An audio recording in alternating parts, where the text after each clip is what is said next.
बिहार में नीतीश काबीना की आज पहली तौसी हुई, जिसमें 17 अरकान असेंबली ने वजारत के ओहदे का हल्फ लिया। काबीना की तौसी के बाद कलमदानों की तकसीम हुई, जिसमें सईद शाहनवाज हुसैन को वजारत सनत तो मोहम्मद जमा खान को वजीर बराए अक़लियती उमूर बनाया गया है। वाज़ेह हो कि पिछले साल 16 दिसंबर को नीतीश कुमार ने 14 वुज़रा के साथ वज़ीर आला के ओहदे का हल्फ लिया था।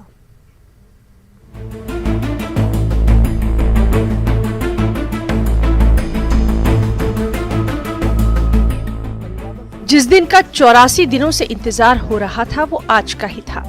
नीतीश काबीना में आज तौसी हुई। कुल 17 अरकान असेंबली ने आज अपने वजारत के ओहदे का हलफ लिया। बीजेपी से सबसे ज्यादा 9 अरकान असेंबली को वजीर बनाए गए। इसके बाद जेडीयू के 8 अरकान ने वजारत के ओहदे का हलफ लिया। सैयद शाहनवाज हुसैन को वजारत सनत मिली है। संजय झा वजीर आबी वसाइल बनाए गए हैं। नितिन नवीन वजीर बराए सड़क तामीर बनाए गए हैं और मोहम्मद जमा खान को वजीर बराए अक़लियती उमूर बनाया गया है। देश के प्रधानमंत्री जी ने, पार्टी के राष्ट्रीय अध्यक्ष ने जो मौका दिया है सेवा का, उस सेवा को करेंगे। बिहार के लोगों की उम्मीद पे खड़े उतरेंगे और कैबिनेट के अंदर जो भी मेरा अनुभव है उसका लाभ बिहार की जनता को कैसे मिले वो करेंगे। धन्यवाद देता हूं मुख्यमंत्री जी का, जो मुझे दोबारा फिर मौका दिए मंत्रिमंडल में काम करने का। और मैं जैसा कहता रहा हूं कि ये इनिंग सबसे मेमोरेबल इनिंग होने वाला है मुख्यमंत्री जी का। 15 साल उनको बिल्ड करने में लगा, चीज़ों को बिल्कुल सिस्टम में कुछ था नहीं, लेकिन ये इनिंग जो वो 20 से 25 वाला है, वो मेरे ख्याल से उनका जो फ्रंट फुट से जो खेला जाता है ना क्रिकेट, वो वाला इनिंग है मुख्यमंत्री जी का ये जो इनिंग है। और निश्चित रूप से जो सरकार केंद्र में है और बिहार में है, तो ये 5 साल में बिहार टॉप 5 स्टेट में आकर के खड़ा हो। जीवन में अपना मेहनत ही काम आता है और मुझे लगता है कि पिताजी का आशीर्वाद और जो हमारा 15 वर्षों का पार्टी और संगठन में जो मेहनत रहा, वो मुझे आज परिणाम दिया है। और निश्चित रूप से बिहार के विकास में जो हम लोगों ने नीतीश कुमार के नेतृत्व में जो काम किया है, उसको और गति देना, और साथ ही साथ माननीय प्रधानमंत्री नरेंद्र मोदी जी ने जो विजन रखा है बिहार का और भारत के आत्मनिर्भर का, उस संकल्प के साथ बिहार के युवाओं को जोड़ना, ये सारा विषय हम लोग के इस बार का संकल्प रहेगा। और निश्चित रूप से वो चुनौतियों को अवसर में बदलने का काम करेंगे।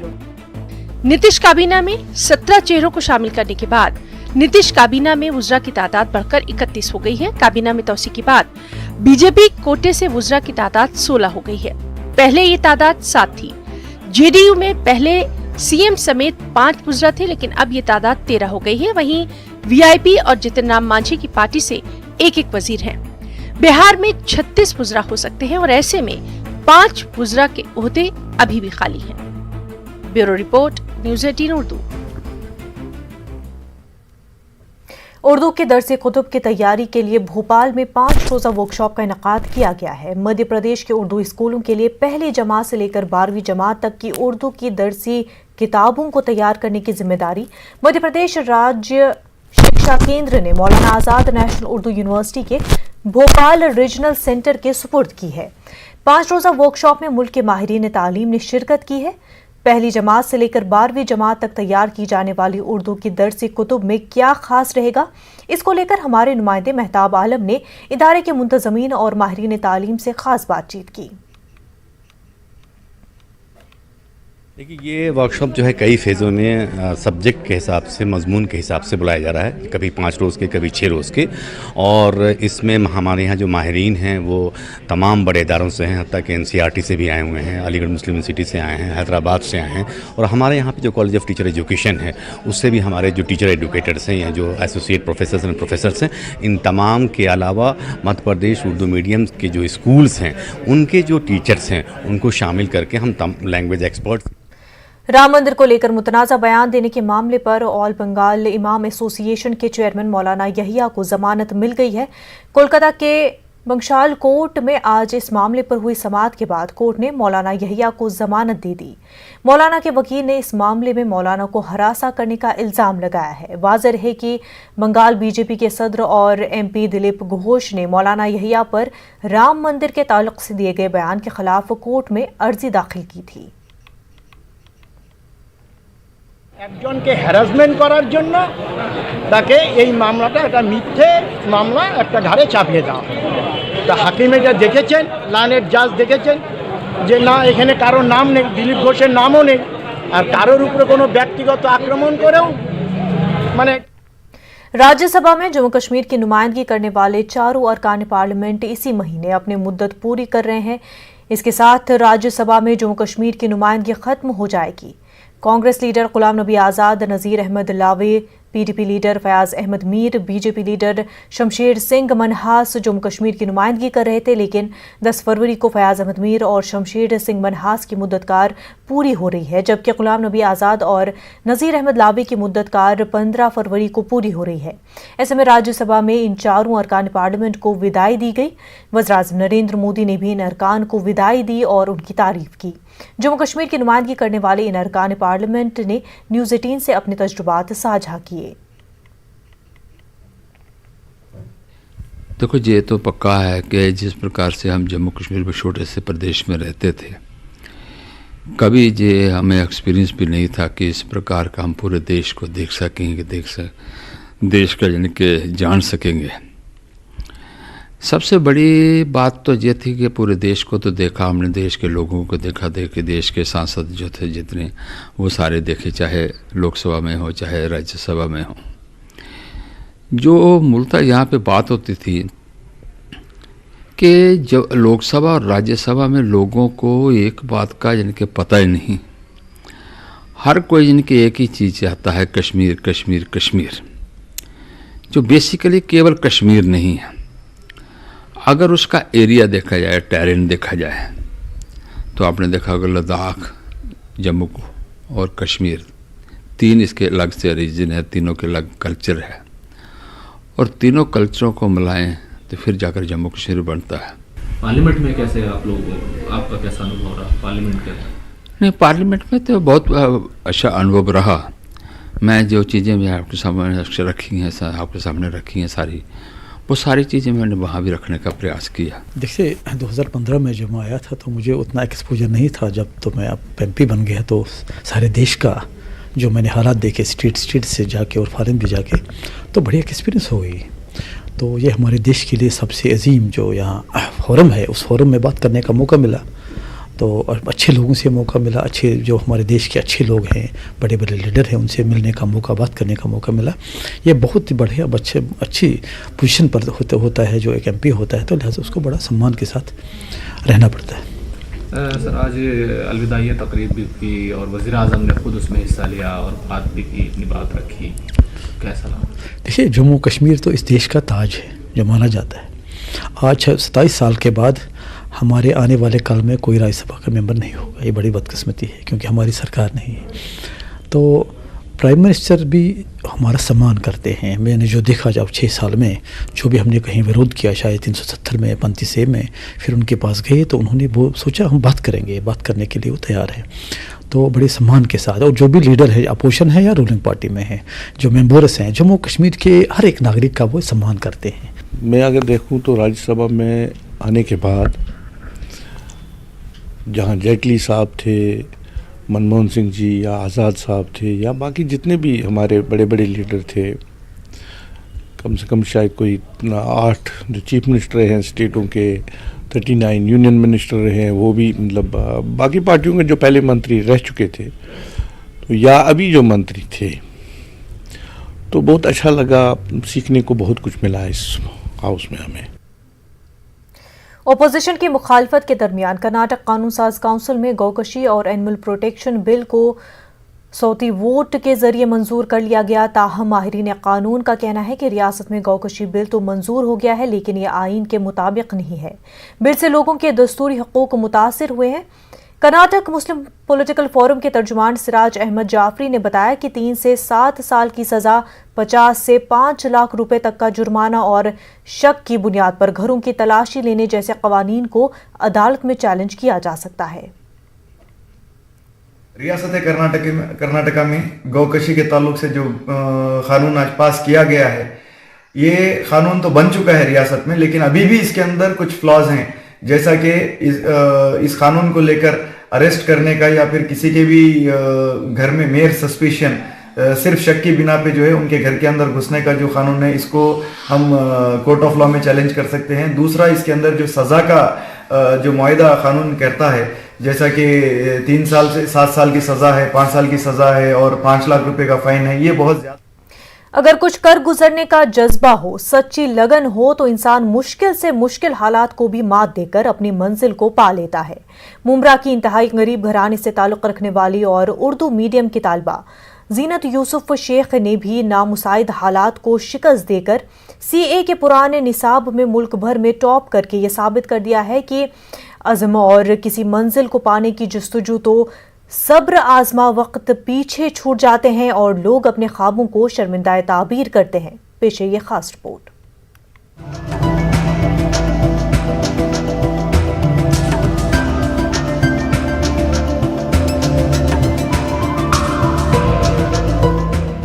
आला तालीम के हुसूल में जो लोग अपने नामुसाइद हालात का रोना रोते हैं और इब्तदाई तालीम उर्दू में होने के सबब उसे अपनी कामयाबी में रुकावट समझते हैं, ऐसे लोगों को महाराष्ट्र के शहर मुंब्रा की एक इंतहाई पसमानदा घराने की तालिबा जरीन यूसुफ शेख से सबक लेना चाहिए, जिन्होंने सीए इंटरमीडिएट ओल्ड कोर्स के इम्तिहान में मुल्क भर में टॉप करके एक लायक तहसीन और लायक तकलीद मिसाल कायम की है। जरीन यूसुफ शेख ने सीए के इम्तिहान में 461 नंबरात हासिल करके टॉप किया है। जरीन यूसुफ शेख का ताल्लुक मुंब्रा के इंतहाई गरीब घराने से है और उन्होंने इब्तदाई तालीम पटेल उर्दू हाई स्कूल से हासिल की। हाई स्कूल की तालीम मुकम्मल करने के बाद जरीन यूसुफ शेख ने शहर के ही अब्दुल्ला पटेल कॉलेज से 12वीं का इम्तिहान पास किया और अब सीए इंटरमीडिएट इम्तिहान में नुमाया कामयाबी हासिल की। मुंब्रा स्टेशन के सामने रिजवी बाग के एक छोटे से बोसीदा मकान में रहने वाली इस तालिबा ने अपनी कामयाबी से कौम की बेटियों का सर फख्र से बुलंद किया है, साथ ही अपने घर वालों और अपने शहर मुंब्रा का नाम भी रोशन किया है। मेरी 10वीं पटेल स्कूल से हुई है, उर्दू स्कूल से, और उसके बाद 11वीं 12वीं मेरी अब्दुल्ला पटेल स्कूल से हुई है, इंग्लिश मीडियम से, और उसके बाद मेरा ग्रेजुएशन जो है भांडुप डीएवी कॉलेज से हुआ है। उसके बाद मैंने एमकॉम किया मुंबई यूनिवर्सिटी से, और फिर मैं अभी मैंने थाने में 1 साल ऑफिस में काम किया एज एन आर्टिकल। अभी मैं जो हूँ सीएसटी में काम कर रही हूँ, मेरा 2nd ईयर चल रहा है आर्टिकलशिप का। मेरे डैडी वाशी में काम करते थे एज एन मैकेनिक, मेरी मम्मी हाउसवाइफ है। जरीन यूसुफ शेख के वालिद यूसुफ शेख वैसे तो औरंगाबाद के रहने वाले हैं, लेकिन 1986 से वो मुंब्रा में ही रिहाइश पजीर हैं। यूसुफ शेख पेशे से मैकेनिक हैं, लेकिन फिलवक्त वो नासाज़ी तबीयत की बिना पर काम पर नहीं जा पा रहे हैं। 2 बेटे और 2 बेटियों की किफालत की जिम्मेदारी उनके सर पर है। सेहत नहीं रहने की वजह से इंतहाई कसम पुरसी के हालात में घर चलता है, लेकिन बेटी की इस कामयाबी ने तमाम परेशानियों को भुलाकर घर में खुशी का माहौल पैदा कर दिया है। इस टाइम तो माहौल बहुत अच्छा है, खुशी का है, क्योंकि कोई भी बच्ची अगर किसी के माँ बाप को इतना अच्छा कहते ना क्या बोलते सरप्राइज देंगे तो बर्दाश्त नहीं होगा। मैं रात भर सोया नहीं इस खुशी के लिए। जरीन की इस कामयाबी में उसके वालिदैन का बड़ा हाथ है, जिन्होंने अपनी गुर्बत को जरीन शेख के तालीमी सफर में आड़े नहीं आने दिया। वो रात को आती थी, फिर रात को पढ़ाई करती थी, अपने रात भर पढ़ाई करती थी। वो नहीं कुछ भी नहीं, ऐसे कभी रोक टोक नहीं करे हम लोगों ने उसके लिए। हाँ, बचपन से उसको बहुत शौक है पढ़ाई का। सब अल्लाह की तरफ से भाई है, अपन क्या बोल सकते ना। घर के हालात बेहतर न होने की वजह से जरीन यूसुफ शेख ने कॉलेज की पढ़ाई तक कोई ट्यूशन नहीं लिया, ताहम पड़ोसी में रहने वाली उनकी चची ने उनकी तालीमी रहनुमाई की। बच्ची छोटी सी थी जब से ज़हीन है माशाल्लाह पढ़ाई में, और मेरे पास ही पढ़ी हुई है। चाची का हक भी अदा करी उसने, टीचर का हक भी अदा करी, हर चीज़ का हक पूरा मुकम्मल अदा हुआ मेरे से। माशाल्लाह बहुत ज़हीन थी, जूनियर केजी से यूँ मेरे से पास ही पढ़ी है। लेकिन घर तो बड़े नहीं है, ये बच्ची 1 रूम किचन है, लेकिन ये बच्ची ने अपनी पढ़ाई मुकम्मल की। और यहाँ का माहौल भी ऐसा भाई कि चहल पहल वाला है। बच्ची ने कैसी पढ़ी बस वो बच्ची जानती है और उसकी अम्मी जानते, क्योंकि घर भी आपने देखे, घर देखने पे आपको मालूम पड़ रहा है कि कैसा है। मुस्लिम अक्सरियती शहर मुम्बरा हमेशा से बुनियादी सहूलतों की कमी, तालीम के फुकदान और इंतजामिया की लापरवाही की वजह से सुर्खियों में रहा है। लेकिन गुज़िश्ता कई बरसों से यहाँ तालीमी इंक़लाब बपा होता दिखाई दे रहा है। मुम्बरा के इंतहाई गरीब घराने से ताल्लुक रखने वाले एजाज अहमद IAS हुए तो वहीं जरीन शेख ने CA इंटरमीडिएट इम्तिहान में टॉप करके न सिर्फ मुम्बरा बल्कि मुल्क भर की तुलबा बरादरी को ये पैगाम दिया है कि अगर उनमें हौसला है तो कामयाबी जरूर उनके कदम चूमेगी। न्यूज़ 18 उर्दू के लिए मुम्बरा से नूरुल हक की रिपोर्ट। तालीमी पसमानदगी का रोना रोने के बजाय तालीमी तरक्की के लिए कोशिशें होनी चाहिए। ऐसी ही कोशिश बेंगलुरु के करीब मंगारपेट में देखने को मिल रही है। यहाँ की मुस्लिम ग्रेजुएट्स ट्रस्ट गुज़िश्ता 17 सालों से तुलबा की हौसला अफजाई और रहनुमाई के लिए तहनीती जलसा मुनक़िद करती आ रही है। इस जलसे में इनामात हासिल करने वालों की तादाद में हर साल इजाफा हो रहा है, यानी इलाके में हुसूल तालीम का जज्बा परवान चढ़ रहा है। साल 2021 की तकरीब में मुंबई के डॉक्टर रोशन जहां, माहिर तालीम डॉक्टर अब्दुल कदीर, सनतकार अकरम सईद और दीगर ने शिरकत की और खिताब किया। मुकर्ररीन ने बुलंद अज़ाइम के साथ तालीम के मैदान में आगे बढ़ने की तुलबा से अपील की। और मुझे बस यही था कि मैं डॉक्टर बनकर, जो लोग मुझे सेल्फ पिटीनेस दिखाते थे कि आप 16 साल की उम्र में 2 पैर नहीं है, माँ बाप के ऊपर ज़िंदगी भर बोझ बनकर रहोगी, तो इस चीज़ को मुझे गलत साबित करना था। और मैंने बस वो जहन बनाया, अल्लाह की ज़ात पर भरोसा रखा कि अल्लाह ने अगर मुझ पर कुछ आजमाइश डाली है, मुझसे 2 पैर लिए हैं, तो ज़रूर इंशाअल्लाह फ्यूचर में कुछ। नाज़रीन, वक्त हो गया एक छोटे से ब्रेक का।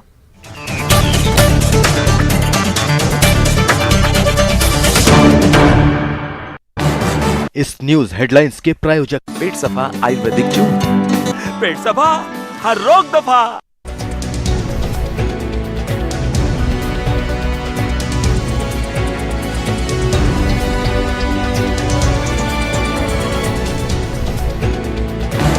इस न्यूज हेडलाइंस के प्रायोजक पेट सफा आयुर्वेदिक जूस। पेट सफा, हर रोग दफा। अब सरल जीवन बीमा योजना के अंतर्गत टर्म लाइफ इंश्योरेंस पूरे भारत के लिए बहुत कम कीमत पर उपलब्ध है। ऑनलाइन खरीदने पर हर साल 20% तक डिस्काउंट पाएं। पॉलिसी टाटा स्काई के चैनल नंबर 519 और एयरटेल के चैनल नंबर 318 पर कोरोना की हर खबर देखते रहिए न्यूज़ 18 इंडिया पर। भैया राम राम, नमस्कार। ना जाना कुछ बता रहे हैं, कुछ चेता रहे हैं। आपने लॉकडाउन के दौरान देखा कि हम क्या कर रहे हैं। कोरोना काल में लोग एक दूसरे को समझा रहे हैं, बड़े बड़े लोग वीडियो बना रहे हैं। आप गाना जानते हैं तो गाइए या फिर अपना हुनर दिखाइए, वीडियो बनाइए और हम तक पहुंचाइए और घर बैठे बनिए स्टार।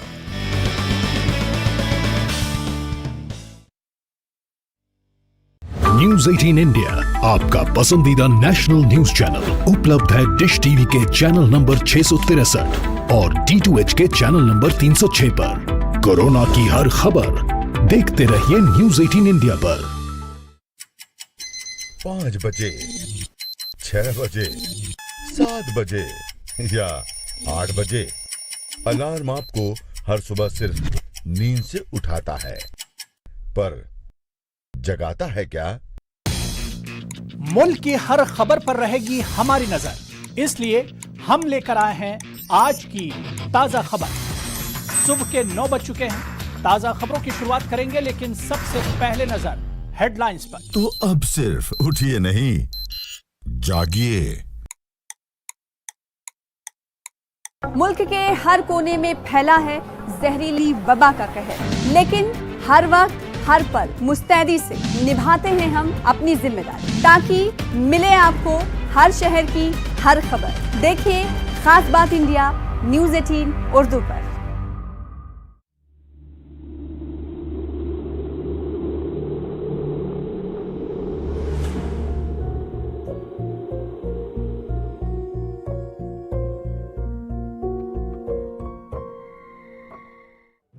नेटवर्क 18 ला रहा है इस दौर की सबसे बड़ी खबर, कोरोना से सबसे बड़ी जंग।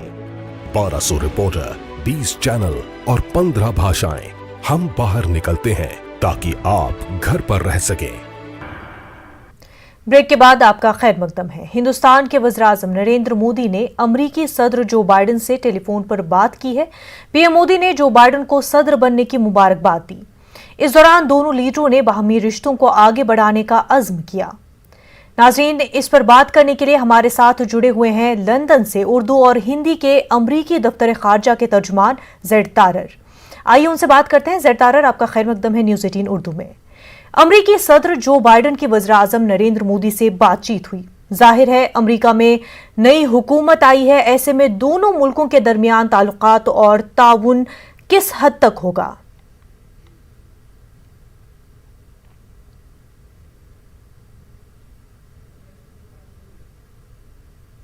जी शुक्रिया बहुत बहुत। मैं ये कहूँगा कि ज़ाहिरी बात है ये इंतहाई अहम फ़ोन कॉल था दुनिया के सबसे पुरानी और सबसे बड़ी डेमोक्रेसी के दरमियान। जी। और सदर बाइडेन और वज़ीर-ए-आज़म मोदी ने कई अहम मौज़ूआत के बारे में बातचीत की है, जिनमें शामिल ज़ाहिरी बात है कोविड-19 है, जो कि एक बहुत बड़ा मसला है, पूरे बहुत बड़ा चैलेंज है पूरी दुनिया के लिए, ख़ासतौर पर अमेरिका और इंडिया के लिए। और उन्होंने इन्वायरमेंट पर भी बातचीत की है, बर्मा, और ख़ास तौर पर उन्होंने एक क्वाड के ऊपर भी बातचीत की है। जी। ट्रंप के दौरे इक़्तिदार में अमेरिका ने हिंदुस्तान को इलाकाई सलामती एक अहम साथी के तौर पर देखा। अब जो बाइडेन की हुकूमत है, जो दोस्ती थी, जो भरोसा था, वो बरकरार रहेगा या आने वाले दिनों में कुछ तब्दीली होगी?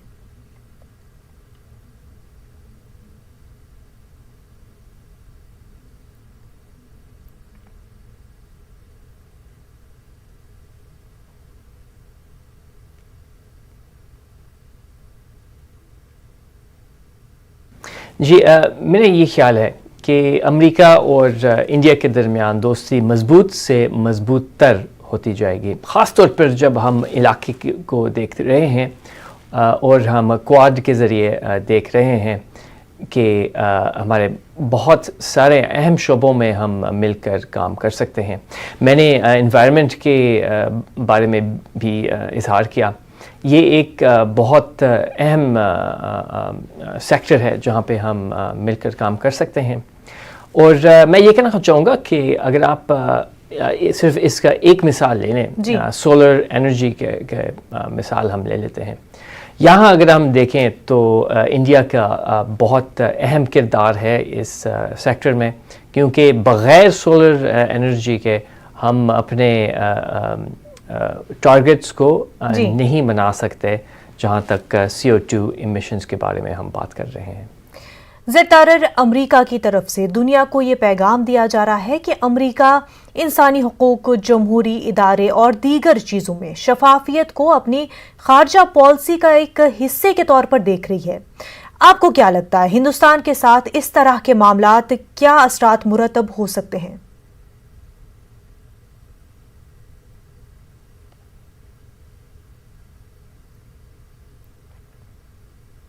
जी, बल्कि सदर बाइडेन ख़ुद कह चुके हैं कि इसी साल के अंदर अंदर हम एक समिट ऑफ द डेमोक्रेसीज़ को मनाएंगे, कायम करेंगे अमेरिका में। और इससे आपको अंदाज़ा होता है कि हमारे जिस हद तक डेमोक्रेसी और इंसानी हकूक़ एक मरकज़ी किरदार अदा करता है हमारे खारजा पॉलिसी में। तो ये अगर हम इंडिया के साथ देख लें तो इंतहाई अहम चीज़ है, क्योंकि हम आपस में डेमोक्रेसी के बारे में जब हम ताउन के ज़िक्र करते हैं, ये इंतहाई अहम है। अगर हमने इन मुश्किल सवाल का जवाब देना है, उसका मुकाबला करना है, जैसे कोविड-19 और माहौलियाती तब्दील है। बिल्कुल। ज़ैड तारर, बेहद शुक्रिया हमारे साथ बात करने के लिए। आगे बढ़ते हैं। वो क्या है जो हम सभी को हिंदुस्तानी होने पर फख्र महसूस करवाता है, साथ ही हमें बकिया दुनिया से भी मुनफरिद बनाता है?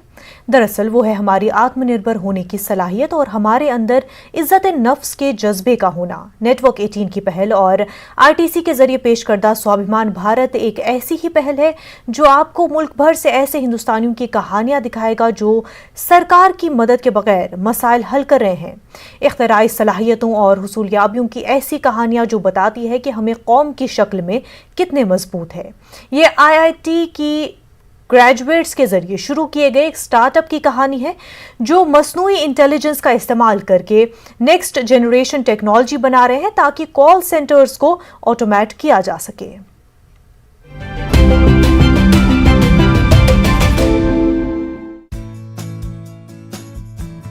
आईआईटी ग्रेजुएट सौरभ गुप्ता और अक्षय देशरा ने वर्नाकुलर एआई द्वारा भारत में डिजिटल ट्रांसफॉर्मेशन के क्षेत्र में महत्वपूर्ण योगदान दिया है।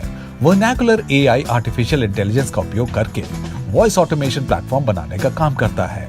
Vernacular AI next generation technology का इस्तेमाल करते हुए कॉल सेंटर्स के ऑपरेशंस को ऑटोमेट करके और अधिक प्रभावशाली बनाता है। We are creating a very unique platform, and the platform is multi-layered. At the most horizontal level, we do things like speech to text, text to speech across 16 languages. On top of that, we are building an idiolect engine. Idiolect is speech pattern of a person. So listening to audio of a person, we can figure out age, gender, dialect, accent, tonality, vocabulary and a few other things. ये तकनीक ग्राहकों के प्रश्नों को समझती है और प्राकृतिक मानव जैसी बातचीत के जरिए उन्हें समाधान देने का काम करती है। ये वक्त विश्व स्तर पर भी अब vernacular.ai को मान्यता दिला रहा है। We've also recently been chosen as part of World Economic Forum Global Innovator Community. And that is purely because of the innovation we are doing in terms of technology. Vernacular.ai आज भारत में दुनिया भर के लिए फ्यूचरिस्टिक टेक्नोलॉजी बना रहा है और यही है स्वाभिमान का सही रास्ता।